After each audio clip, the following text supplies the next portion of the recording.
in which we are approaching these issues and the impact that it will have on large sections of India's population.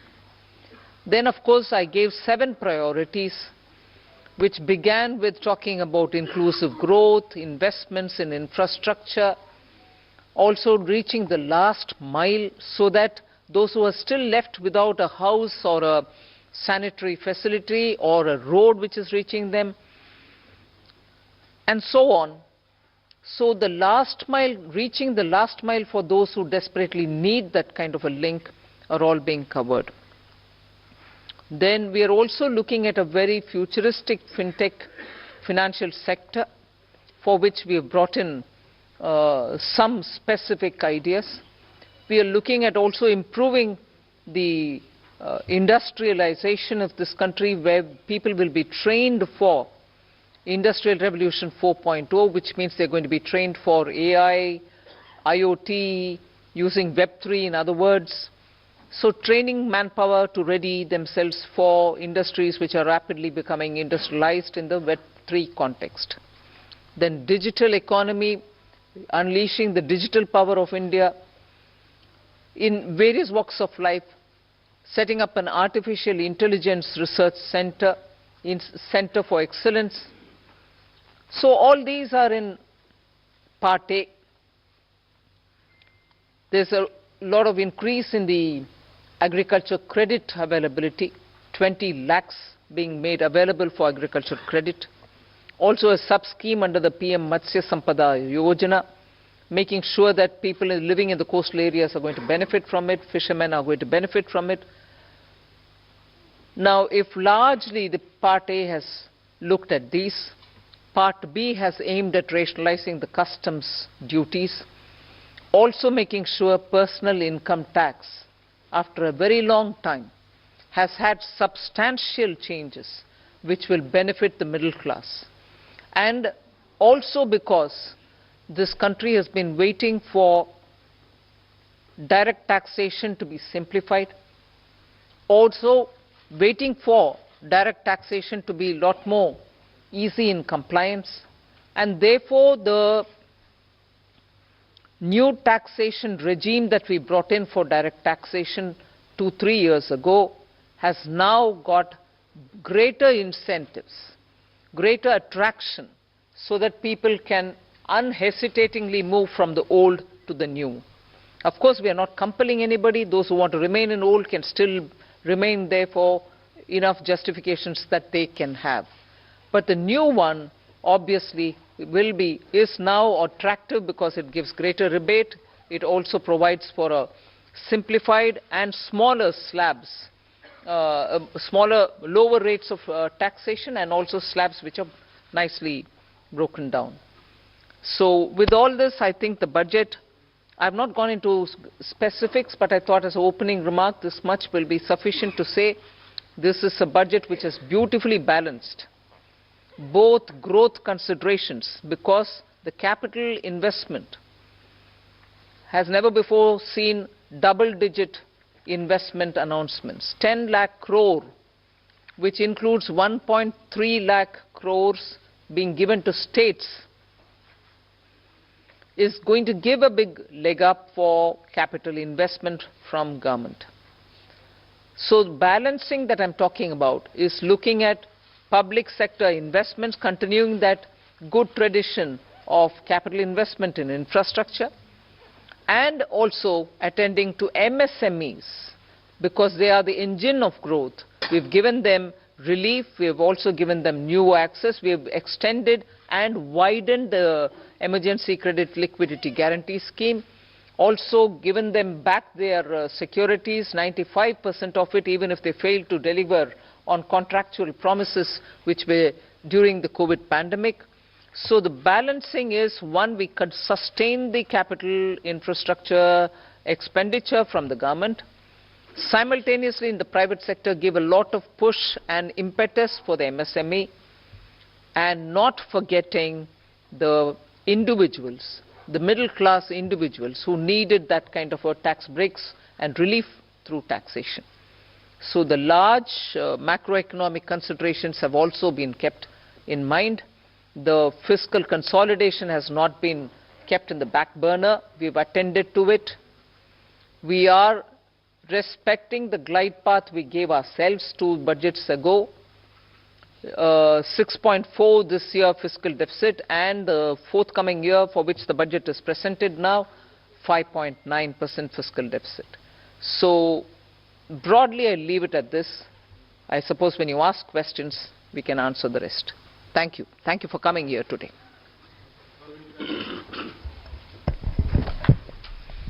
Good afternoon, ma'am. Good afternoon, ma'am. Shishir here from Hindu Business Line. Ma'am, my question is that when there is an announcement for 7 lakh rupees under new tax regime, that will no tax to be paid, and then you are talking about rejigging the new tax regime, does this mean that this is the end of exemptions for various incentives, exemptions for investment and savings? Well, I've already addressed this, I think. We want to make the new tax regime, which is without exemptions, attractive enough for people to think that this will be the best option for them because it gives them better rates. It doesn't also make the compliance a burdensome exercise.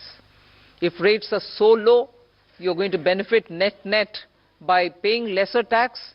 Even those exemptions that you would have otherwise gained from would have resulted in probably net amount being the same. So we made this a lot more attractive. But if there are people who still think that being in the exemption regime, which is the old regime, benefits them, they're welcome to continue where they want. But yes, the ultimate interest is to make the simpler regime more attractive. And that is why we've come up with this.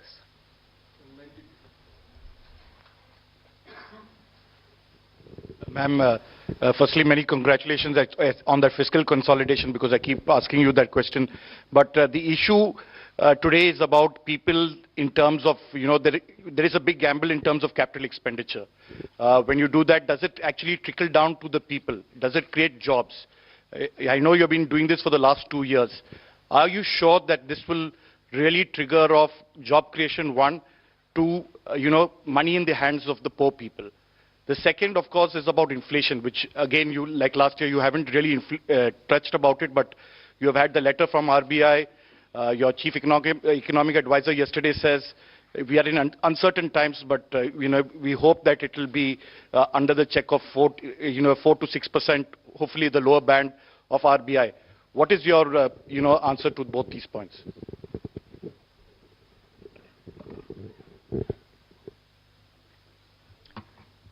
First of all, on the inflation, I think, yeah, you're right in saying RBI wrote a letter and what. But in the meanwhile, you've seen inflation come down, both the CPI and WPI. Action is being taken by the government. We take inflation-related steps as and when things develop in the ground and in response to it. And that has borne result. So inflation is not something which we are looking the other way while it is changing up and down.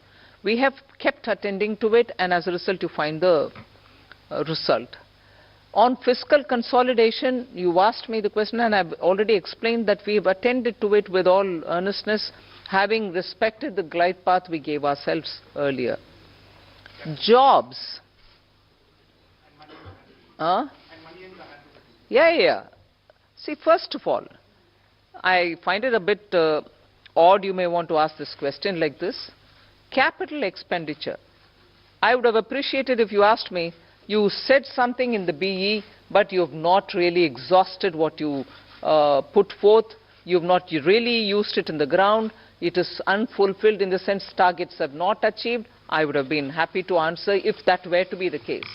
But you're asking me a question about, in the sense you are implying that we have fully utilized what has been kept for capital investment. Therefore, it makes me feel odd that you're asking a question of actually have jobs been created or not. When projects are undertaken and money is utilized, and that it is utilized is coming through from the budget statement, how would the projects get completed without manpower, without jobs?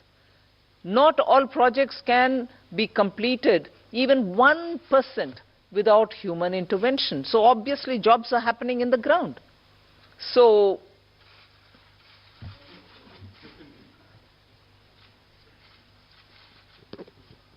Ma'am, I want to ask you, ma'am here.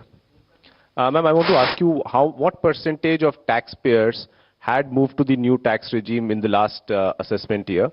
And is there a number that you expect, 50%, 60%, whatever? And number two, ma'am, there's a specific mention for expenditure towards MSMEs. Now, is there an estimate of how much, what was the dues that companies had claimed as expenditure and which has not actually been paid to the MSMEs? Sanjay, you want to answer on? On your second question, that is on the MSMEs, well, we don't have that data. Certainly, we don't have that data. And it's not, I mean, we don't take that data from the taxpayers in their returns, so that data we will not have. But certainly, you know, we are all aware of this huge problem of timely payments not being made to the MSMEs. So in that direction, you know, this is certainly a positive step. Coming to your first question on the exemption-less regime, let me say that for companies, the 22% tax regime that we got, 61% of our tax now, the corporate tax, more than 60% is actually coming from the exemption-free tax regime.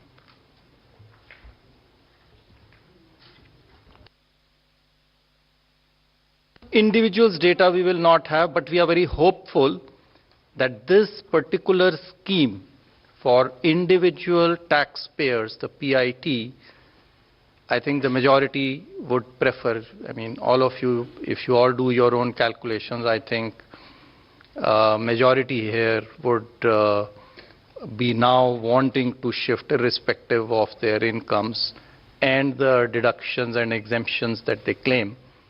They would be finding it more attractive to shift to the new tax regime, majority of them.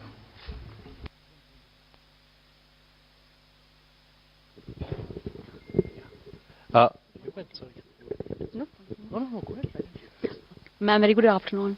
Congratulations on a great budget. It's very clean, simple, nicely done. Ma'am, one quick question on Capex and one more on petroleum subsidy. Ma'am, your Capex for RE is lower actually in terms of the spend as of now. But the target is, you know, greatly stepped up for FY24. So what gives the confidence that it will be all utilized? That Capex RE is lower, ma'am. 7.28 versus slightly lower. And a big jump for FY24. So what gives the government the confidence that all of it is going to be utilized and well spent? That's one, ma'am. And second, ma'am, on the petroleum front, the LPG subsidy has been kept pretty low. You had announced certain additional measures last year in May, along with the deep cuts in excise on petrol, diesel. So what happens to those announcements regarding LPG subsidies? They have not been rolled over. And plus, ma'am, there is a demand coming in from oil cores now after LPG losses that you have made good by giving them money, that something needs to be done on fuel also. So would the government consider? The last bit, something has to be done for who? Basically, demand coming in from oil cores in terms of... oil marketing companies. Yes, cash compensation. The money which is now being given is not for that. Not for that, ma'am. So, all of it. So, on your first question on capital expenditure. So, yes, the revised estimates are about 97% or 98% of the budget estimate. Yes, there is a slight deviation. It's mainly on the state capital expenditure, which is falling short of the 1 lakh crore. Actually, the central capital expenditure is going to exceed the budget estimates.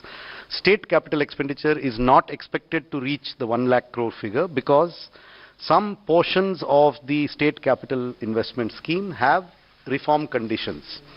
So some states have not been able to meet some of the conditions. Therefore, we expect, I think the figures are there, about 76% of the state capital expenditure scheme is likely to be spent. That's the revised estimate. So the shortfall is actually on the state side, not on the central side. Point number one. What gives you the confidence for next year? I think if you look at the allocations that have been made, they've made in actually the increments are in 4 clear areas. One, railways. The railways has enough projects to absorb the additional capital expenditure. The second is highways. They have adequate projects running to absorb this capital expenditure. The third is states, 30,000 crores. Now, yes, that there will always be a challenge, but I think the states are gearing up now. This 2 years of this experiment has helped them to improve their spending capacity. And we are also seeing an uptick in the second half of this year on the state capital expenditure. So I'm reasonably confident that the states will absorb the 1,30,000 that has been provided.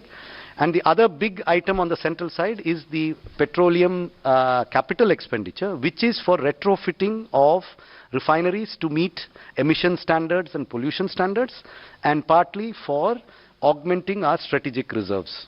So I'm quite confident that we'll meet the expenditure targets. Please.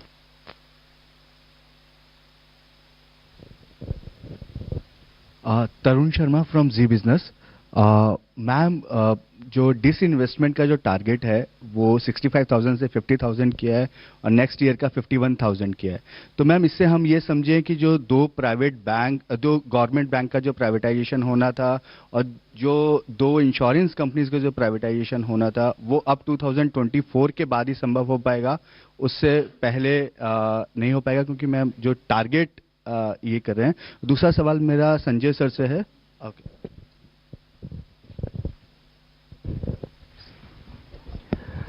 जैसा कि आपको विदित है कि disinvestment तो market conditions और कई चीज़ों से निर्भर करता है, तो उस हिसाब से जो प्रैक्टिकल और प्रूडेंट टारगेट है वो रखा गया है.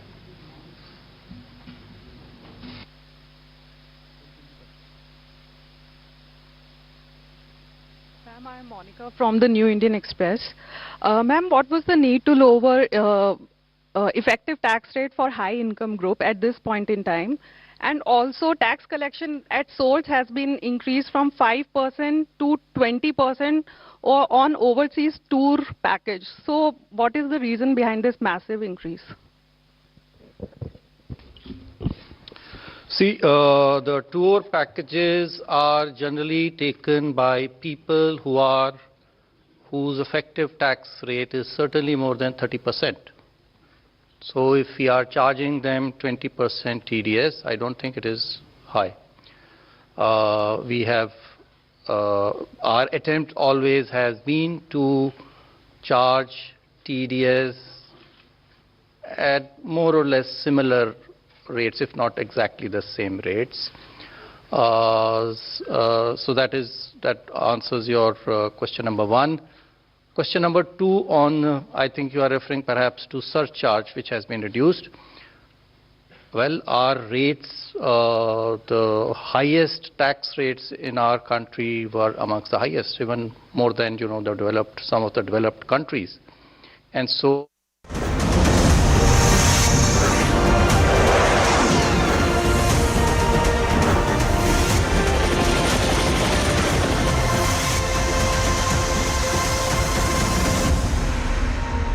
CNN News 18, India's #1 news channel, has extended its dominance in viewership. We are now bigger than our 2 nearest competitors, Republic TV and Times Now combined. CNN News 18, sensible, credible, always. Thus, persons in the new tax regime with income up to 7 lakhs will not have to pay any tax at all. The second proposal relates to middle-class individuals. I had introduced in the year 2020 the new personal income tax regime with 6 income slabs starting from 2.5 lakh. I propose to change the tax structure in this regime by reducing the number of slabs to 5 and increasing the tax exemption limit to 3 lakhs. The new tax rates are 0 to 3 lakh, nil. 3 to 6 lakhs, 5%. 6 to 9 lakhs, 10%. 9 to 12 lakh, 15%.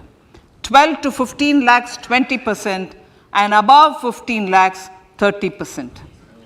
This will provide major relief to all taxpayers in the new regime. An individual with an annual income of 9 lakhs will be required to pay only 45,000 rupees. This is only 5% of his or her income. It is a reduction of 25% on what he or she is required